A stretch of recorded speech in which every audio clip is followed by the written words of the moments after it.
Hey folks, welcome back to the greenhouse here at Markelly Farm. We've got more to do out here. We've got tomatoes to plant because it's that time of year. So we're going to get her done. Come along with us.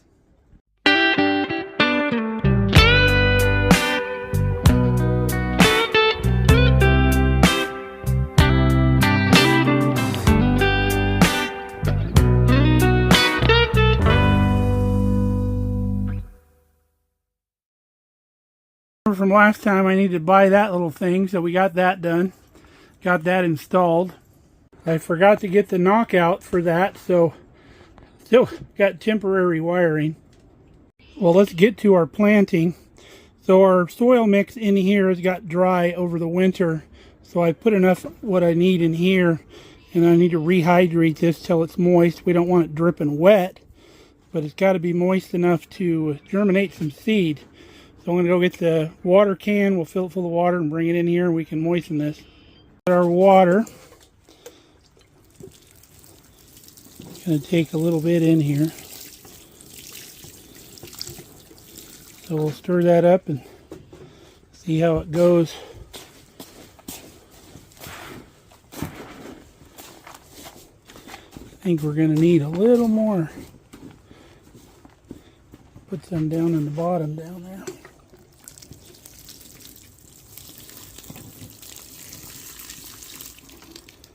Check that out. Alright, we'll get this mixed up and we'll come back to you. We've got our soil moistened up. We picked up our cups at the store. These were actually free because we have points at the grocery store. And if you've never been here to the channel before, this is what I use to plant in and start in. Very economical. This, like I said, this was free, but it's usually super cheap for these, and these the last batch lasted like 3 years. So what you got to do with your cup, I'm just using my little T-post clamp bending tool here, and you just want to put a hole in the bottom. It doesn't have to be right in the middle, doesn't matter. So we just pop that through, make a little hole is all we need.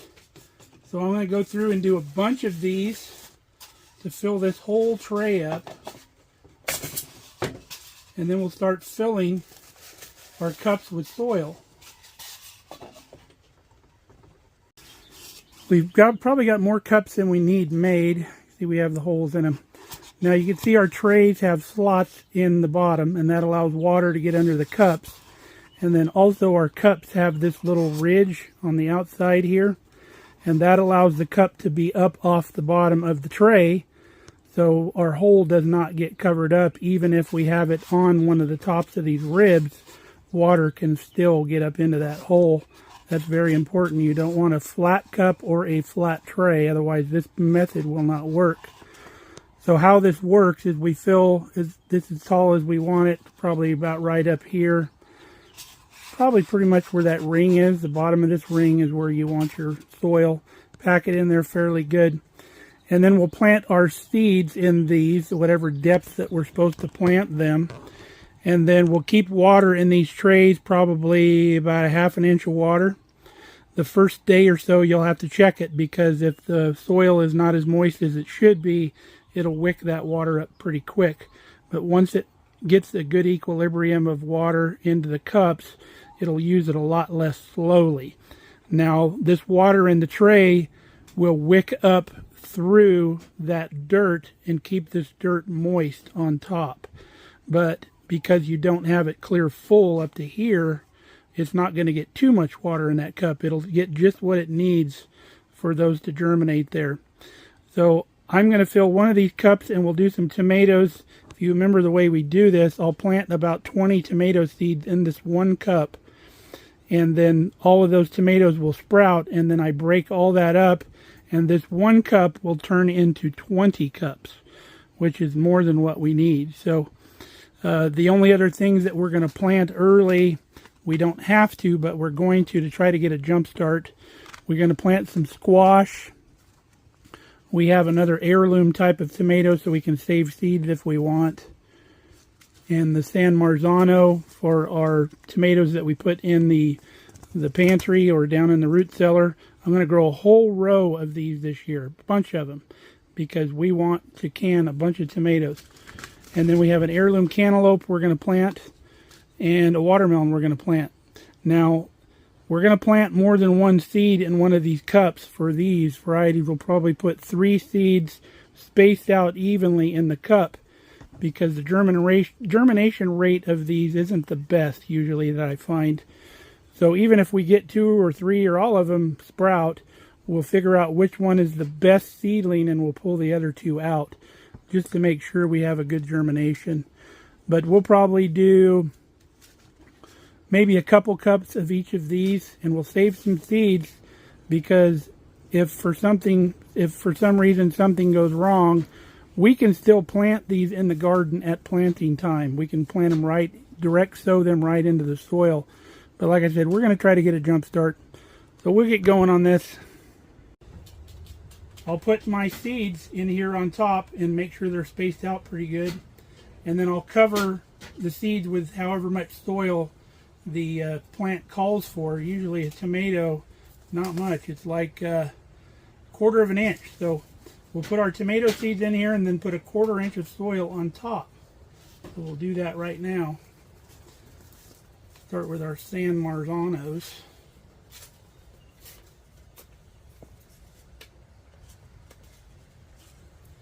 So I'll sprinkle my tomatoes in where they're coming out like one in a row there. You can just tap your envelope and they'll come out.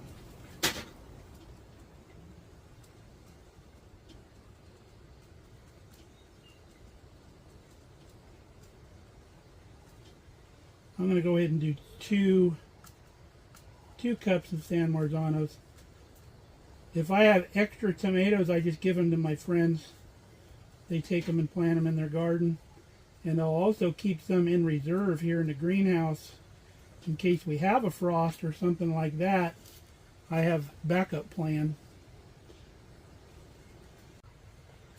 So 1/4 inch. Make sure you have some good fine soil to put in on top. No big hunks of dirt or anything. You don't want rocks. You want good seed contact with the soil. If you don't, the air will get in there. And keep it dry where it won't germinate.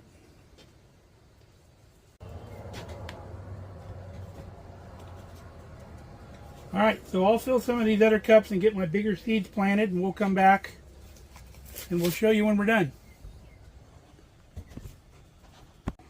So we're planting our bigger seeds now. You can see we've held the dirt down about 1 inch because our squash and our watermelon and our cantaloupe say to plant them 1 inch deep.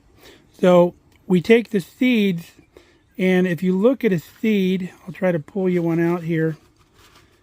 There's a pointy end and a more rounded end. Let's see if we can illustrate that here. So you see the rounded end, and then the end that's got kind of an opening on it, or the pointy end. That end's called the radicle. So when you plant, you put the radicle down in the dirt, the pointy end down, because that's where your root comes out. So if you have it all turned around, sometimes the root's got to come out and go like this, or the plant's got to go down and come back up. So why not give it the best opportunity to sprout by putting the radicle down? And then the sprout will come up. It'll have the seed shell still on the sprout sometimes, and it'll open up and fall off. So we'll fill this up now to the rim with dirt, and these will be done. This is our zucchini squash. This is the brand we're doing right now, dark something or other. Let's look at the back. It'll tell dark green zucchini squash. And this is a bush type variety. I like the bush type varieties because they don't sprawl as much in the garden. Now the other thing I like to do too is when you're picking seeds, pick the biggest robust seeds that you can. Leave the little tiny puny looking ones alone. And I've had better success doing that. Got our zucchini and our watermelon, and our cantaloupe planted. Our watermelon we're doing is a sugar baby. It's a smaller icebox size melon. It grows very well in our climate here. My favorite is called Crimson Sweet, but it doesn't do that great here. Haven't had very good luck. And then the cantaloupe we're doing is the Hale's Best, probably Jumbo. Yep, Hale's Best Jumbo. These grow good here. So I found some other seeds in the house that I want to plant. I saved these seeds from our hatch chilies that we got last year because I want to try growing hatch chilies here. And then we have some purple sprouting broccoli.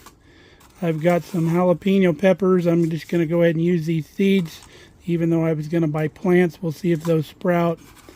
And then we have some red acre cabbage, some golden acre cabbage, and some Utah celery that we're also going to get started. So we'll get these planted. The peppers, the little seeds, we already planted our jalapenos. Sometimes they save the tag. So I planted these in 6s, so it's kind of like a 6-pack. I just sprinkled some seeds on top, and then we put a 1/4 inch of dirt on those.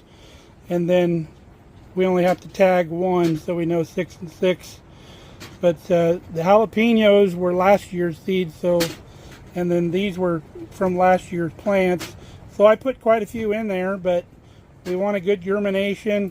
I don't transplant these, so what we do, if all of these come up, I get little tweezers and I pull out the ones that I don't want, just leaving the strongest couple until we get down to the one strongest one, and then I'll pull that last one out. So we've got a few more things to plant.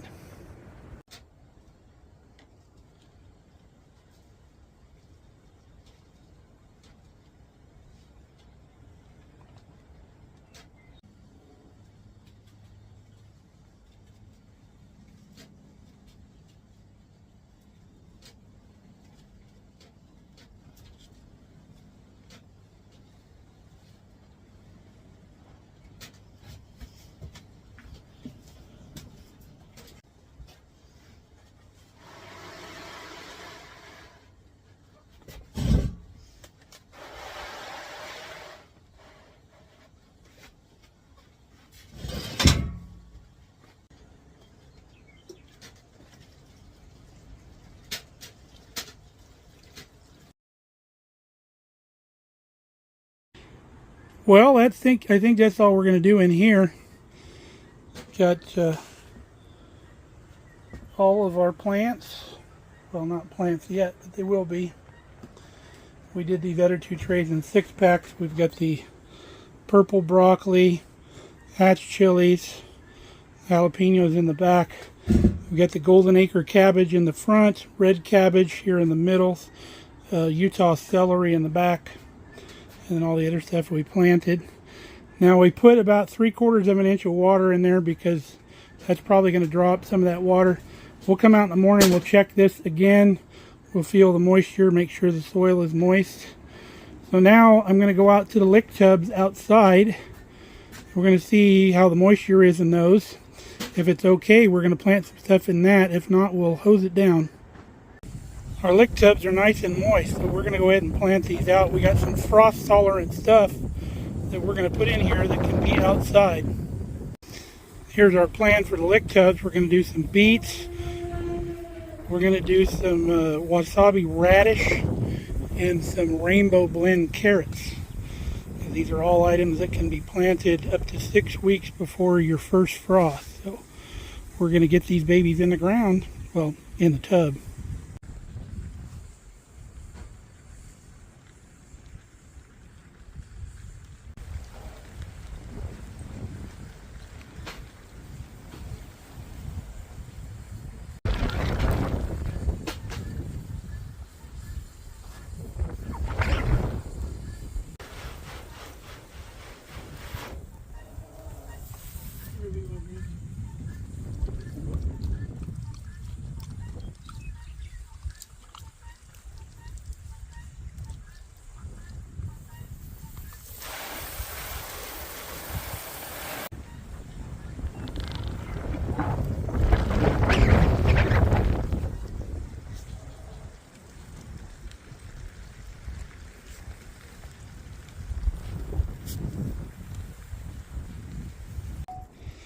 Lick tubs are planted.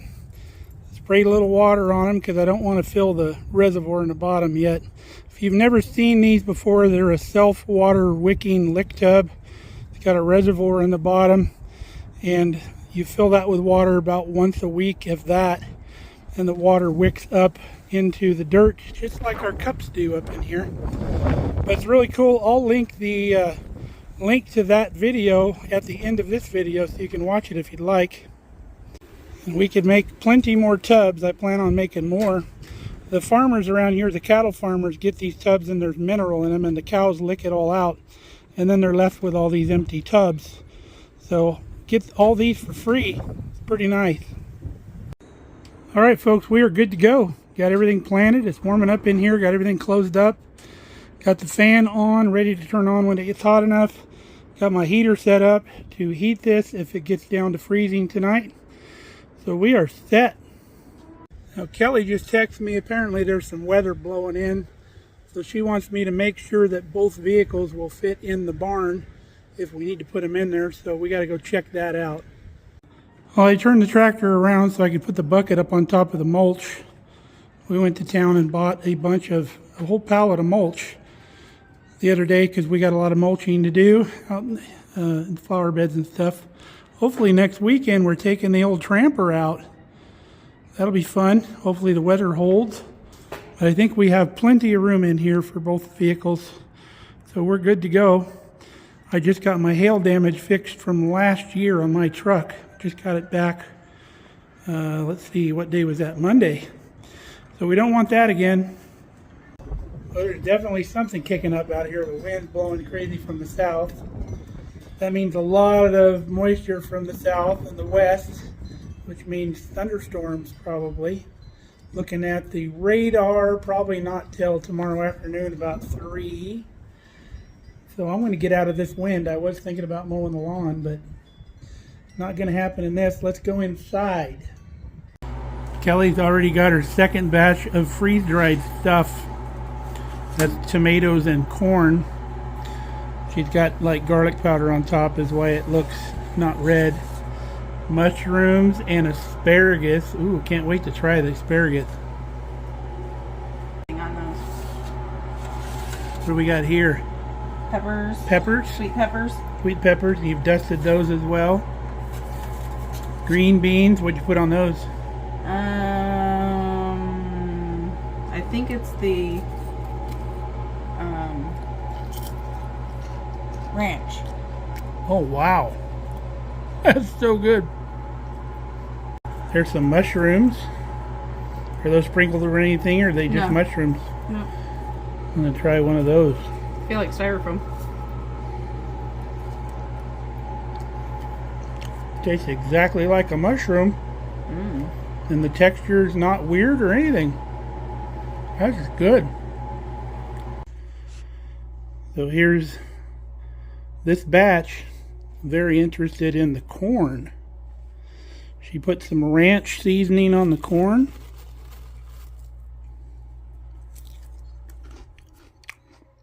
Oh man, that's good. Tastes like corn nuts. Let me try asparagus.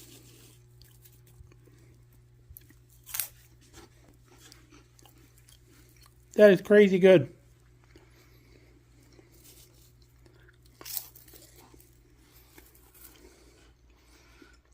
Isn't that crazy? The tomatoes have so much tomato flavor. I know they look funny, but that's the dusting we put on them. But you could literally put those right on a sandwich. You wouldn't have to rehydrate them or anything. And that would be super good. Well, I think it's late enough in the day, and with the wind blowing outside like it is, I think I'm going to settle in and start preparing for supper and doing stuff like that. I got some groceries to put away and some chicken to cook. So we'll leave you with that. Hope you enjoyed hanging out with me out in the greenhouse, out in the garden today. We officially kicking off garden season by doing that. So we're well on our way to getting things going. So until next time, stay safe, stay healthy. We love you guys. Come back and see us here at the farm.